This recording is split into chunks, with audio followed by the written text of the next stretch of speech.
Sometimes the most obvious choices in life are the most difficult ones to make. I've lost a lot of friends in my life, a lot of money, opportunities, and most importantly, time that I'll never get back. For years I blamed everyone else, but deep inside, I knew the truth. I was the problem. So in this video, I want to talk about a couple of things that could have saved me 5 to 8 years of my life if I had followed them earlier. As people say, we have two lives, and the second begins when we realize we only have one.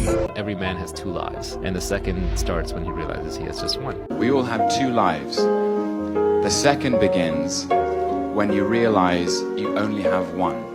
we all have two lives, and the second one begins when we realize that we only have one. Over the past 8 years of my life, one of the biggest realizations I've had is that some people are smart, some are average, and a few are not so smart. Society expects the smarter ones to do much better than the average, and the average ones to do much better than the less smart ones. But in reality, it's completely different. I've seen a lot of smart people who never end up doing anything meaningful, but at the same time, I've seen many of the so-called dumb people achieve really big things. There's only one reason behind this: drive. Some might call it luck, but I call it the drive, the amount of hard work you're willing to put in. So the next time you feel like someone is smarter than you, just remind yourself that all you have to do is keep trying. Hard work doesn't just beat talent, it actually replaces it and adds a little bit of luck to the entire game. This life gives you an amazing chance to outwork everyone around you and climb to the top.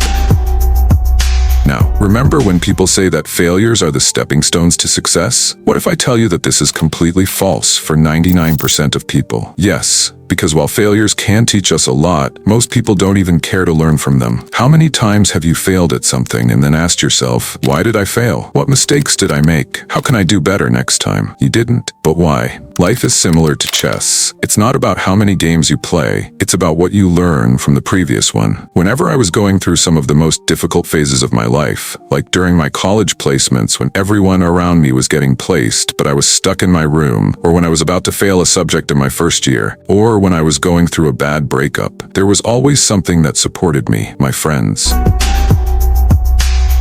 I completely believe that having good friends is one of the biggest blessings in life. But remember, just because someone makes you feel comfortable doesn't mean they are your true friends. Most people around you aren't your friends. They're just fake. They drain your energy, hold you back, and make you doubt yourself. So, my suggestion is to have a small group of good friends around you, because it's better to be alone than to have fake ones around.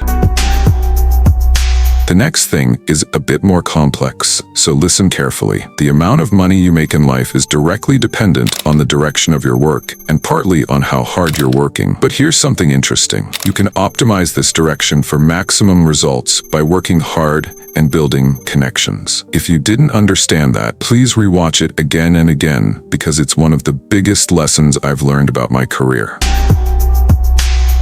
And finally, the last thing I want to talk about is this. If there's only one thing you take away from this video, remember this: whenever you fall, whenever you fail, whenever something bad happens, or you're going through some of the most difficult phases of life, remember that no one is coming to save you. Friends can offer comfort, your parents can give you safety, and your siblings can tag along. But at the end of the day, you are the one who is solely responsible for your failure or success. When you truly understand the depth of the sentence, I am the master of my fate, I am the captain of my soul, the way you live your life will completely change. Life is the way you spend your days. The way you spend your days shapes your weeks shape your months, and your months shape your years. Ultimately, the way you spend your years shapes your life. So my dear brothers and sisters, today is your life. Find your purpose, give your best, and dedicate yourself to it, because at the end of your life, you don't want to die with the regret of not giving your best.